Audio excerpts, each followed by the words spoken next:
Bonjour à tous, en vedette de ce jeudi, le concept Bentley EXP 100 GT, l'Aston Martin DBS GT Zagato et l'ultime Volkswagen Coccinelle qui vient de sortir des chaînes.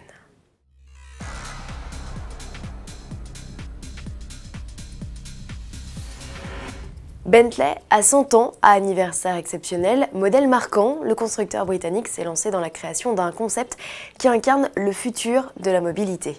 Bienvenue en 2035, le XP 100 GT est un concept car luxueux et très futuriste.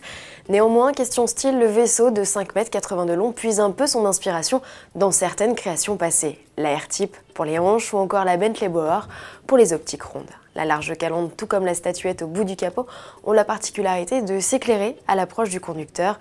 Une fois les portes en élite relevées, elles culminent alors à 3 mètres. On découvre un habitacle chic, en grande partie composé de matériaux innovants et recyclés. Du bois des marais vieux de 5000 ans sur la planche de bord, du coton brodé sur les surfaces intérieures, des tapis en laine au sol ou encore sur les sièges, une sellerie simili-cuir à base de sous-produits de la vinification. A noter que les 3 assises sont toutes biométriques. Bentley y a intégré tout un tas de capteurs pour surveiller les occupants et leur offrir un confort absolu.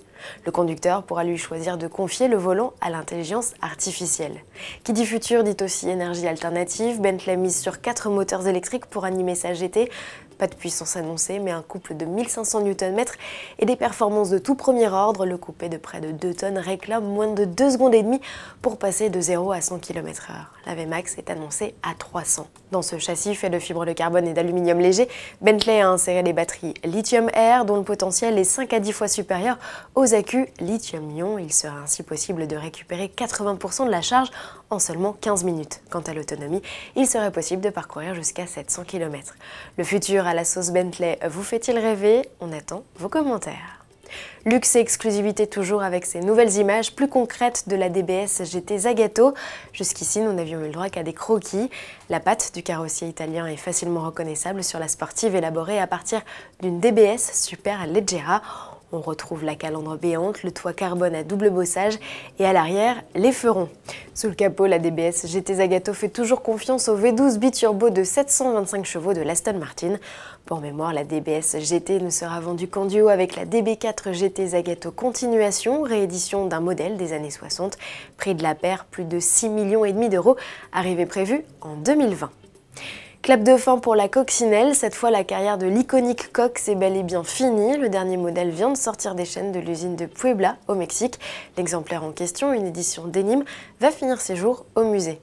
L'idée de la Coccinelle est née il y a plus de 80 ans à partir d'une feuille blanche à la demande du chancelier Adolf Hitler. Ferdinand Porsche imagine ce modèle au cahier des charges drastique. Il faut de la place pour 4 personnes, un moteur capable d'atteindre 100 km/h en pointe, le tout à un prix contenu. La voiture du peuple est présentée en 1938, mais sa production ne démarre véritablement qu'en 1945. Son succès est immédiat, c'est le symbole de la renaissance de la mobilité d'après-guerre en Allemagne. La carrière de la Cox s'arrête en 1977 avant de renaître en 1998 sous la forme d'un modèle néo-rétro qui donnera par la suite des idées à Fiat et Mini. Toutes générations confondues, la Cox s'est écoulée à plus de 23 millions d'exemplaires dans le monde, dont 21 millions rien que pour la première génération. À demain.